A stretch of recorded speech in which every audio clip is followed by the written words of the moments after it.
Okay, as you can see, I have my title on. The advantage of putting those dots of glue on the back allows you to put your letters on without glue oozing everywhere, and it makes it easy to do. If you know you're going to use letters on your title and not stamp it, then take and just make them ahead of time. Now I need to address this area right here. So I'm going to move this out of the way. From that piece of pink, there were some squares left. This one was not a 3x3. My other one's going to use a 3x3.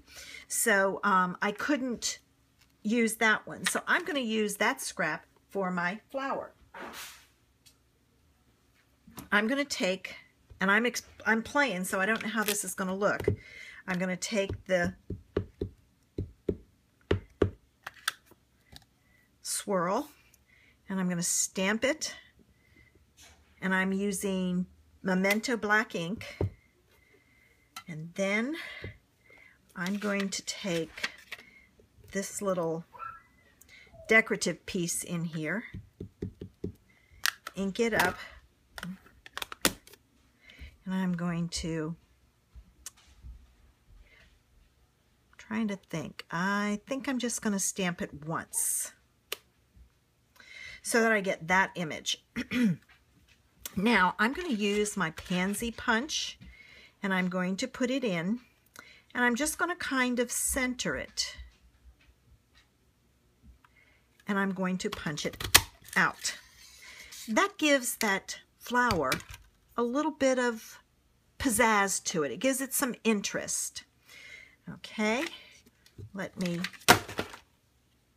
oh, things are falling down in here. Move these things out of the way and bring back my paper or my card. And see, now I can add that flower there, and I just have to decide. I think I'm going to do it this way. So I'm going to take some glue dots. And I'm going to add them to the back of my flower, just a couple. And I'm going to add that over top of that piece, but I'm also overlapping it here to give it some interest. Now to me this needs something else. So I'm going to take some dimensionals. Okay, to me this needs something. So to add some interest, I'm going to take some of my sequins and just kind of, I'm going to put one in the center there. I'm going to play with some others. I don't know if I'll keep them or not. I think I'm going to put one at each point or tip in the middle, just because I like bling. And since this is about my granddaughters, they need bling. All right, those are stuck together. So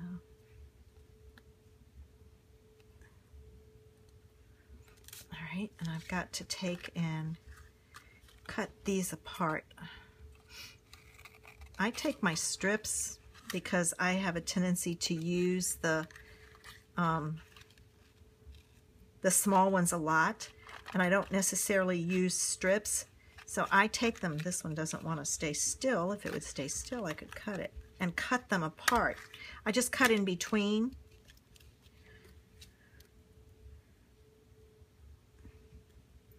And then all I have to do is pick it up and stick it down. So that gives it a little bit of bling, and I think I might use those black ones on my next page.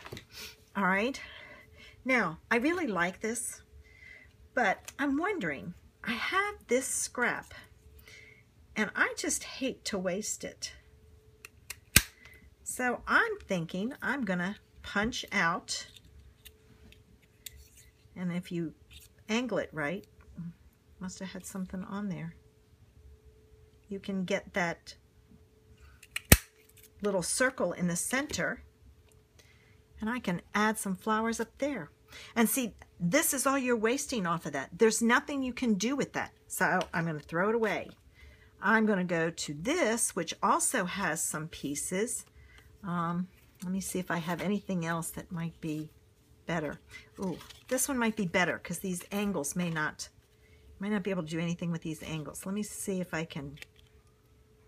See, it's a little harder to do that. You just kind of have to play with your pieces and see which ones work. What about this end? I think I can get one here.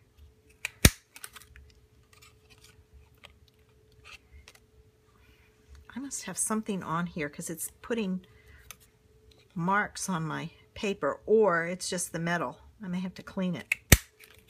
All right, so I have these flowers. Let me get my glue dots and see how many more I need. All right. There's one there. Ah, make sure you put the glue dot on the right side. Mine flipped over on me.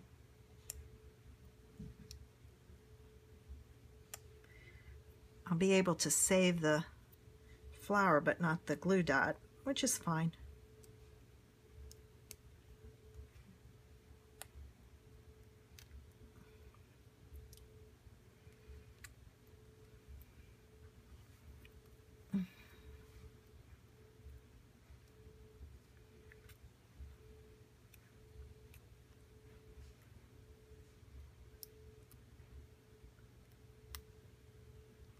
There we go. Finally. You know, things like that happen all the time. All right. I'll pull this down a little.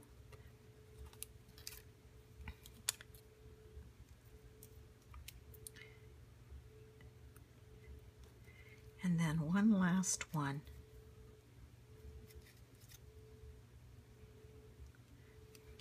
There we go. And there is my first half of my page completed. We'll work on the second half now.